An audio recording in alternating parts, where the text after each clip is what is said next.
Carolina Panthers at the Denver Broncos. Denver ends up winning this game 28-14. It was Bryce Young versus Bo Nix. Bryce Young obviously getting the start because Andy Dalton was out of the lineup. He was involved in a car accident earlier this week. He's okay, all things considered, but wasn't really able to grip the football. He had a sprained thumb, so Bryce is into this game. Let's take a look at the top 5 graded players before we get into Bryce Young's performance on Carolina's side of things. Tight end Adam Troutman. Who were we talking to yesterday? Was it you who said this? It was like, you know what? I just hope that somebody in life will love me one day like Sean Payton loves Adam Troutman. Yeah. He just keeps him around, man. And what a game he had, of course. It had to be. Not 90.0 PFF. It had to be yesterday, of course. Yeah, I mean, of course. Yeah.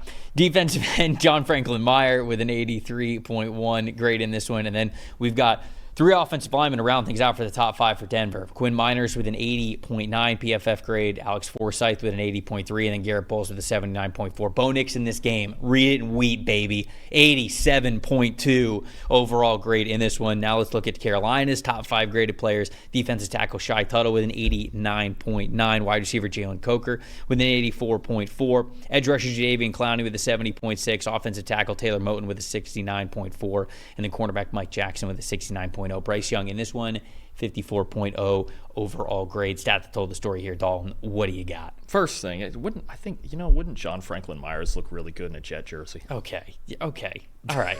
Can you talk about it? Doesn't always have to be about the Jets. Can we talk about this game, please? Sorry, it was in front of me. I had to do it. For me, specifically, especially with as good as Bo Nix can be when he is protected. The Panthers, I think I've probably talked about it in previous weeks. We've talked about a lot of different things with the Panthers before, but just no pass rush at all in this game for the Panthers. Bo Nix was sitting back there playing 7-on-7. They only pressured Nix 6 times all day, and in that second quarter where the Broncos scored 3 touchdowns, they only pressured him 1 time. A 51.9 pass rush grade for the Panthers on the day. 16.7% pass rush win rate for the Panthers, which is bad enough as a team. When they sent only a 4-man rush, 10% pass rush win rate as a team. It just non-existent up front in the pass rush. And Bo Nix, look, we saw it at Oregon. He had supreme pass protection at Oregon, and he was great because of it. And in this game, it looked like, when I was watching this game, I was like, man, this looks like a game at Oregon when he had 5 yards of space to work with in the pocket every play, and he could just sit back there and sling throws all over the place. So the Panthers got no pressure, and we'll get more of the numbers in a second, but Nix just went ahead and tore him up. Yeah, we will talk about the Broncos because I do want to give them credit, but unfortunately the stat that told the story, if we're being honest, is with the Panthers defense, and it's the fact that they had a 66.1 overall team defensive grade in this one, which was their single game high, and it still wasn't good enough. This was the best graded game that the Panthers defense has put out there 8 weeks through the season. Still wasn't good enough. And I think that's just the tale of Carolina's season. The defense, especially for where the offense is right now, will not be good enough for this team to win more than 3 games. They have stretches like in this game, their defense was pretty good for 3 of the 4 quarters. But they have this a lot where they get to 3 or 4 consecutive drives for an offense, and it just caves in. It happened in this game. The Broncos scored 3 consecutive touchdowns in the second quarter, and the rest of the game was relatively quiet. This is just kind of what the Panthers go through. This feels like there's 10 to 12 minutes in every game where everything just collapses, and then that's it. And then the Panthers' day is over by halftime or a little thereafter, right? And it was the same thing in this game. So the grading, it's going to be what it is because obviously we grade the whole game. Mm-hmm. But you had you had 3 quarters where the defense probably was good enough, and then you had one where they just were not good enough at all. And that one quarter, especially with what they have going on in offense right now, that's enough to do them in.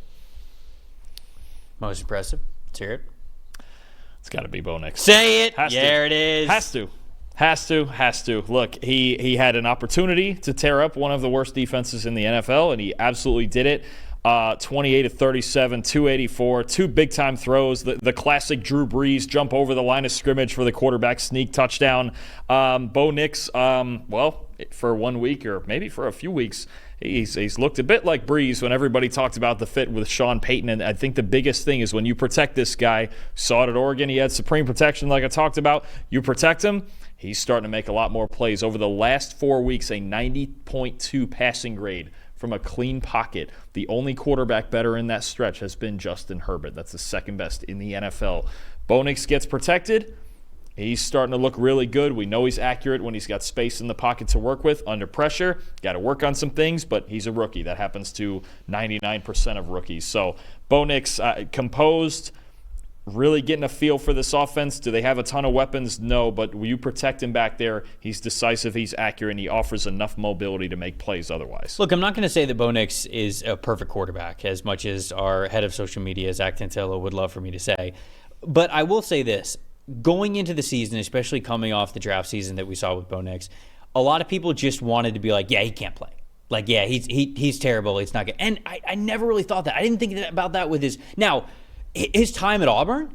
Yes, he was not an NFL quarterback during his time at Auburn. But the 2 years that he was at Oregon, if you went into watching his tape with an open mind, he was a completely different player. And I can understand why people looked at Bo Nix at Oregon and didn't want to see that, because it doesn't happen a lot.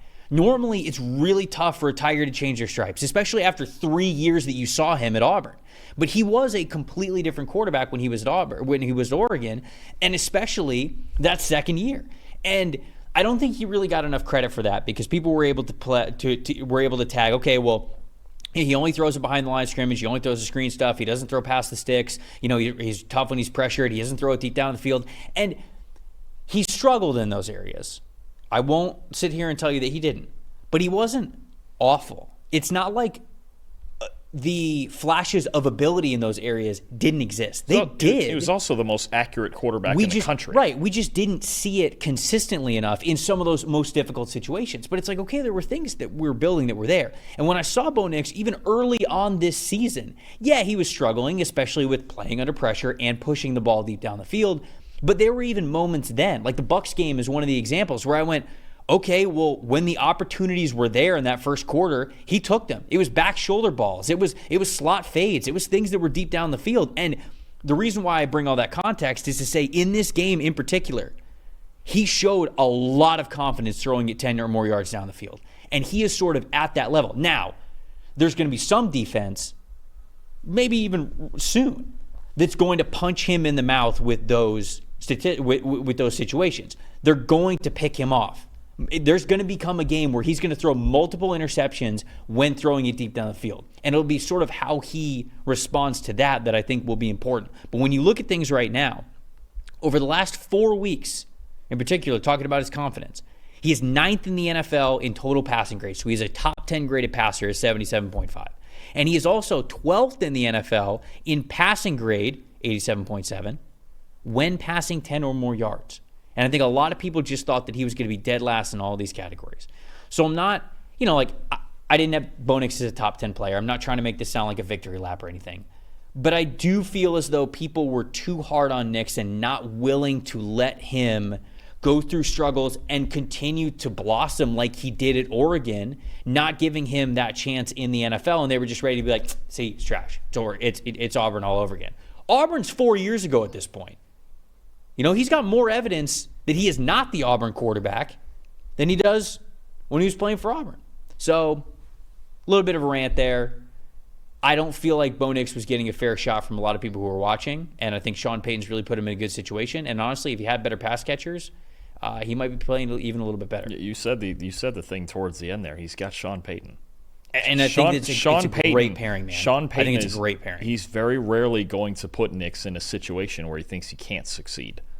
They want to run the ball. They want to play action. They want to do all the old things Payton used to do with Breeze. I mean, you've got one of the best offensive coaches in the history of the NFL coaching this guy. That certainly helps, and I think he's just now starting to run the system, like you mentioned, with the confidence. And again, as long as he's protected, honestly, as long as most quarterbacks are protected, we talk about it several times every week, they at least have a chance to succeed. So no, he was great in this game, and we'll see if the progress keeps going from there against better defenses. Most disappointing for me is his Oregon teammate, actually, Troy Franklin, who I thought he had great chemistry with when they were at Oregon over the last 2 years. Franklin had another drop in this game. He's only at 81.3% of his catchable passes that have been caught this season. It's even lower than that if you look at just the last 4 weeks. He's just not on a good streak. I think they're trying to get him involved in the offense, but 2 drops overall this season. Him and Jalen Polk have been really disappointing for me. Jalen Polk sort of the same thing. He's got too many drops this season, a lot of concentration drops, and a lot of things that, man, there was just a beauty of a throw down the sideline when we were watching that. I mean, yeah, Troy Franklin's sort of extending his arms, but it just goes straight through his arms. It's like, you're in the NFL, man. You got to be able to put that together a better effort than that. But most disappointing for you. What do you The Panthers, considering Bryce Young was coming back, their offensive line didn't quite pick the right time to have their worst game of the season here. None of their offensive linemen graded above a 70. Taylor Moton, the right tackle, was the only player above a 60. Their offensive line, the worst overall grade of the season as a unit, their worst run blocking grade as a unit, and Bryce Young, I mean, honestly, you feel for him. He just can't catch a break at this point. They go out there and they were really good in pass protection all year before this game, and then he comes back and they have their worst game. So the Panthers' offensive line, I know it was going to be tough for Young anyway with Deontay Johnson and Adam Thielen out. I mean, I don't know what situation here he was supposed to succeed in, especially against this defense. But, Right. But their offensive line could have helped him out a little bit. Yeah, I thought about putting Bryce Young as disappointing just because I was a little disappointed, but it was hard to even put him in that category. What is he supposed to do? Right, Yeah. right. I'm with you.